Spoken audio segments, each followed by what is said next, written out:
Hello, you're watching Afghan News with Mohsen Jamal. Afghanistan will support Pakistan in the event of military conflict between Pakistan and the United States. Afghan President Hamid Karzai said in an interview to a private Pakistani TV channel broadcast on Saturday.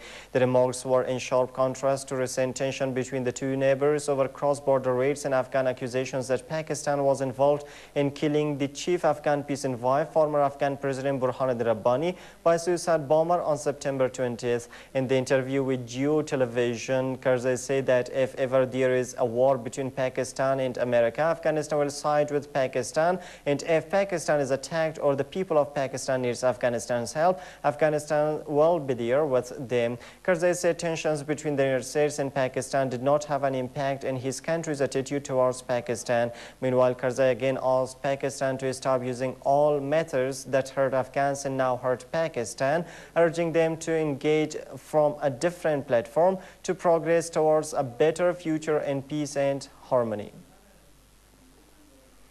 At least two Afghan cabinet ministers have embezzled millions of dollars of public money, the country's anti-graft chief said at the weekend, adding to Western pressure on President Hamid Karzai to clean up his government. Billions of dollars in foreign aid have flowed into the country since a US-led military operation threw the Taliban out of government 10 years ago, but the cash has paid for only limited infrastructure in development work, while violence is at its worst since 2001. Azizullah a Karzai appointee who heads the High Office of Oversight and Anti-Corruption, said that there are former ministers too, but 2 or 3 current cabinet ministers have embezzled millions of dollars. Lodin said he had sent the cases to the Attorney General's office, which will decide whether or not to prosecute, but he did not name the ministers involved or give details.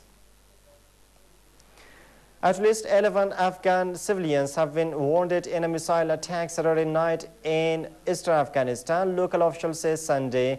The missile hit a mosque in Miran village in the district of Daimirdat. Shahidullah Shahid, a spokesman for Maidan Wardak governor, said no group has so far claimed responsibility for the attack. Militants often fire missiles at Afghan police checkpoints and foreign troops bases in the province.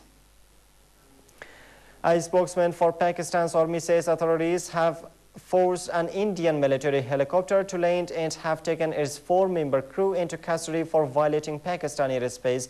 Major General Athar Abbas said the incident occurred at about 1 p.m. local time on Sunday in Olding sector near Skardu, a city in northeastern Pakistan, fairly close to the border with India-administered Kashmir. Abbas said that the 4, including 3 pilots and a crew chief, are safe. He did not say what Pakistan planned to do with them, but said India had been informed and investigations are underway. Pakistan and India have fought 3 major wars since they gained independence from Britain in 1947.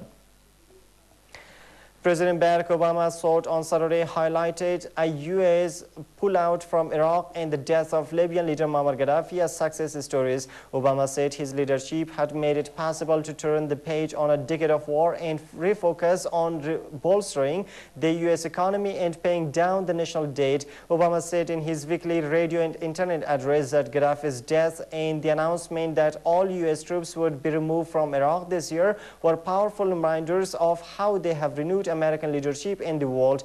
The emphasis on foreign policy comes as confidence in Obama's stewardship of the economy has fallen sharply, causing his overall approval ratings to slide to around 42%, the lowest of his presidency. The death toll due to a bridge collapse shot up to 32 as more bodies were recovered in Darjeeling district of India's eastern West Bengal province on Sunday. At least 130 injured locals have been admitted to a nearby hospital for further treatment. Around 50 people were rescued in a joint operation conducted by locals, army, fire brigade personnel and the police. A British-era wooden bridge on a river caved in on Saturday evening as more than 200 locals stood on it to hear speeches of ethnic leaders such as Bimal Grung. According to media reports, the state government announced compensation of 412,084 for the kin of the dead and also assured that they would bear the expenses for the treatment of the injured. 9 months after a popular uprising that ended decades of authoritarian rule, Tunisians have begun to vote for new leaders who will write the rules of the country's new political system. Polls opened at 7 local time on Sunday with about 4.4 million registered voters, said to peak at 217-member Constituent Assembly. The multi-party body will, in addition to drafting a new constitution, also be charged with appointing an interim president and a caretaker government for the duration of the drafting process. More than 11,000 candidates are running in the election, representing 80 political parties, while several thousand candidates are running as independent. Polls close at 19 p.m. local time, and results will be declared on Monday. Libya's National Transition Council has been said to declare the country's 8-month civil war against Muammar Gaddafi's 42-year rule over, as it embarks on the process of building a democracy and holding Libya's first free elections next year. Tens of thousands of people were expected to head to the central square in Benghazi, Libya's second city, which became the headquarters of the movement against Gaddafi, to watch Mustafa Abdel Jalil. The NTC's leaders announced the end of the fighting on Sunday. Libya's new leaders have a very limited opportunity to put aside their differences, said Mahmoud Jibril, the country's interim prime minister, as he announced he was stepped down on Saturday. Jibril said that the first elections for a national constituent assembly would take place within a period of 8 months. Meanwhile, concerns regarding the manner of Gaddafi's death remain unaddressed, as Navy Pillay, the United Nations Human Rights Commissioner, has called for an investigation into the killing, which appeared to be a summary execution. Fierce clashes have erupted Abdullah Saleh and his opponents in 2 areas in the capital Sana'a after the UN urged the embattled leader to hand over power. In the area around Change Square, where thousands of protesters have been camped out calling for Saleh to quit, fighting erupted on Saturday between government troops and defected soldiers loyal to dissident General Ali Mohsen al-Ahmar. 5 soldiers belonging to the rebel 1st Division were reportedly killed by gunshots from forces loyal to Saleh, with witnesses in Sana'a saying that explosions were heard throughout the capital from the early hours on Saturday. Saturday's violence came a day after the UN Security Council unanimously passed a resolution that strongly condemned the Delhi government attacks on demonstrators and backed a Gulf plan for Saleh to end his 33 years in power. In the time, military have reinforced vulnerable barriers along Bangkok's Feria River after a sudden rise in the water level set back efforts to contain the worst floods in decades.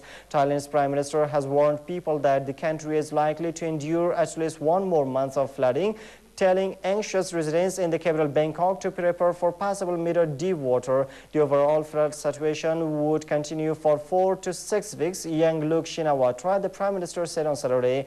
About 13,000 people have been forced to seek refuge in shelters. Yingluck said, adding that while the waters were receding in some areas of the country, the floods heading towards the capital were unstoppable. The floods have killed at least 342 people since July and devastated 7 industrialized areas to the north of Bangkok, inflicting damage estimated at least $3.3 billion and putting tens of thousands of Thais temporarily out of work.